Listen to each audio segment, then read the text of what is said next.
Em nosso estudo de hoje, a lição 62 do livro Justiça Divina tem por título Espíritas diante da morte.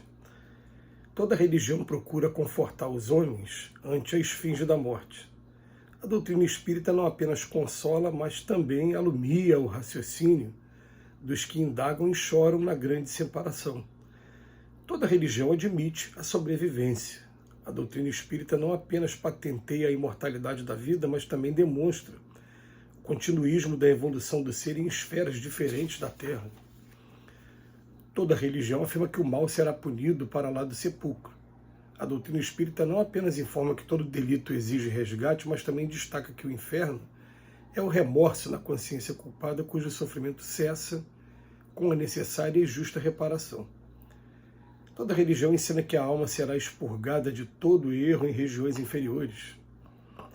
A doutrina espírita não apenas explica que a alma depois da morte se vê mergulhada nos resultados das próprias ações infelizes, mas também esclarece que na maioria dos casos a estação terminal do purgatório é a mesma terra, onde reencontramos as consequências de nossas faltas, a fim de extingui-la mediante a reencarnação. Toda religião fala do céu como sendo instância de alegria perene. A doutrina espírita não apenas mostra que o céu existe, por felicidade suprema no espírito que sublimou a si mesmo, mas também elucida que os heróis da virtude não se mobilizam em paraísos estanques e que, por mais elevados na hierarquia moral, volvem a socorrer os irmãos da humanidade ainda situados na sombra. Toda religião encarece o amparo da providência divina às almas necessitadas. A doutrina espírita não apenas confirma que o amor infinito de Deus abraça todas as criaturas, mas também adverte que todos receberemos individualmente, aqui ou além, de acordo com as nossas obras. Os espíritas, pois, realmente não podem temer a morte que lhes sobrevém na pauta dos desígnios superiores. Para todos eles, a desencarnação em atendimento às ordenações da vida maior é o termo de mais um dia de trabalho santificante para que se ponham de novo a caminho do alvorecer.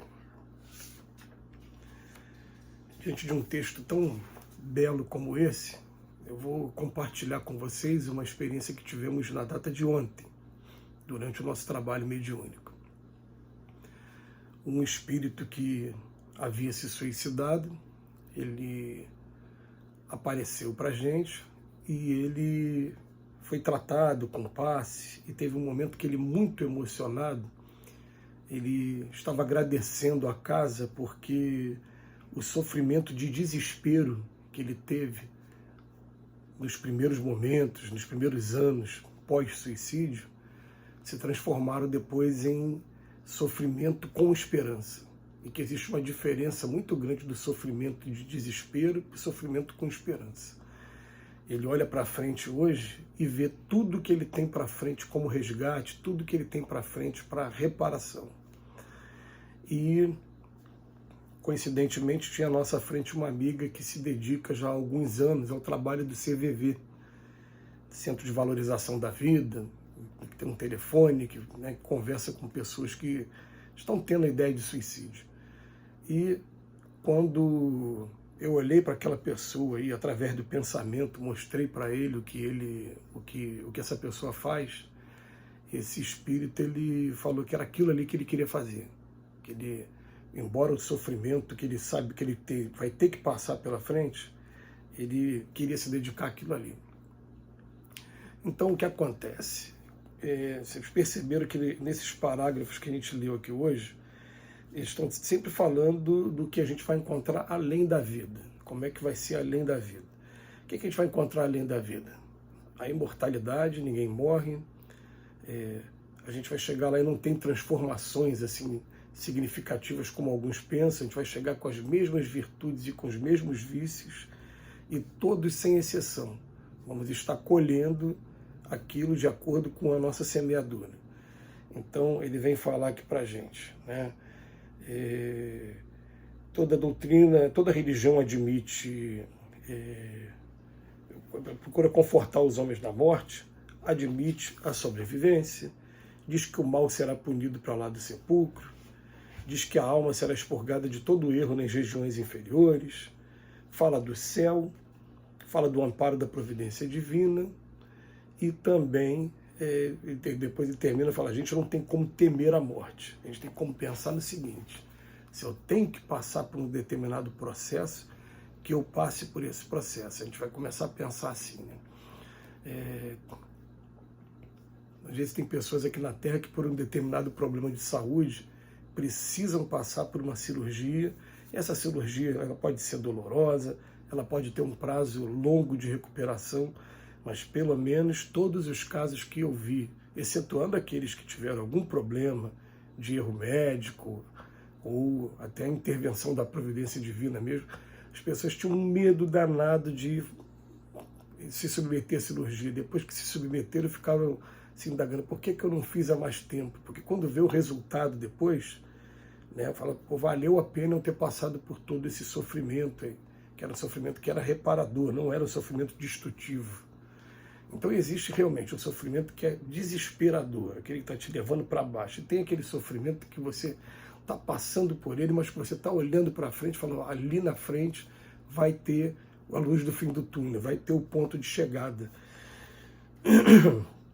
Então, primeiro o Emmanuel fala que toda religião procura fazer isso. Agora, o que a doutrina espírita faz?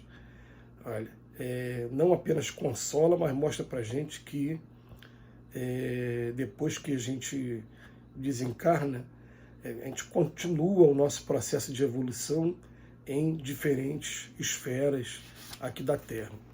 Depois ele fala para a gente, todo delito exige resgate, mas o inferno é o quê? É um remorso da consciência culpada, cujo sofrimento cessa quando a gente consegue a justa reparação. Essa justa reparação, ela vai ser, assim, muitas das vezes, em primeiro lugar, a gente ter a consciência de que a gente fez errado e não fazer mais daqui para frente para não prejudicar mais alguém. E, em segundo lugar, a gente conseguir, de alguma maneira, dentro do que for possível, a gente ter contato com o espírito que a gente fez sofrer e procurar mostrar para ele que a gente estava no caminho equivocado e que o que puder a gente fazer daqui para frente para poder não deixar mais essa impressão que a gente vai estar fazendo. Parece que é uma situação complicada em muitos casos, mas a gente vai perceber que quando a gente tem a vontade mesmo de acertar, a gente vai perceber que todos estamos mergulhados num lugar de aprendizados, e até esses espíritos que às vezes demoram a nos perdoar, eles um dia terão consciência também de que eles também têm a parcela de erro dele também precisam todos de indulgência e de perdão para as suas faltas. Depois ele vem falar aqui para a gente, a doutrina espírita não apenas explica que a alma depois da morte se vê mergulhada nos resultados das ações infelizes, mas também esclarece que até é aqui na Terra mesmo que é o purgatório nosso, porque aqui, através da reencarnação, em mundos como a Terra, a gente reencontra todos e tem novas oportunidades de estar convivendo para estar acertando esses deslizes de cada um de nós. Depois ele vem falar para a gente, né, sobre as alegrias do céu, mas ele vem falar para a gente também, a doutrina espírita fala assim, ó, esses espíritos que chegaram na virtude jamais conseguirão ser felizes numa ociosidade. Eles vão estar o tempo todo em trabalhos e socorrendo irmãos da humanidade ainda situados na sombra. Depois ele vem falar para a gente, a doutrina espírita não apenas confirma o amor de Deus, mas também adverte que todos receberemos individualmente, tanto aqui na Terra como além da Terra, de acordo com as nossas próprias obras. Quer dizer, o amor de Deus é tão grande por cada um de nós que a gente vai fazendo por merecer, ele vai dando novas oportunidades. Se a gente não está fazendo por merecer ainda, a gente está igual aquele aluno que não adianta você entregar questões mais complexas enquanto ele ainda não aprendeu a resolver as expressões matemáticas mais simples. Ele termina aqui a nossa lição falando: os espíritas, pois, realmente não podem temer a morte, que lhes sobrevém na pauta dos desígnios superiores. Que para todos eles a desencarnação e entendimento das ordenações da vida maior é o termo de mais um dia de trabalho. Terminou mais um dia de trabalho e daqui a pouco a gente se coloca de novo no caminho para poder buscar esse processo evolutivo. A gente recebeu a informação agora recentemente de que um grande amigo que desencarnou, ele desencarnou porque ele já tinha cumprido a missão dele, está se preparando para novas missões. É assim que a vida segue o seu curso aqui na Terra. Que Jesus nos abençoe hoje e sempre.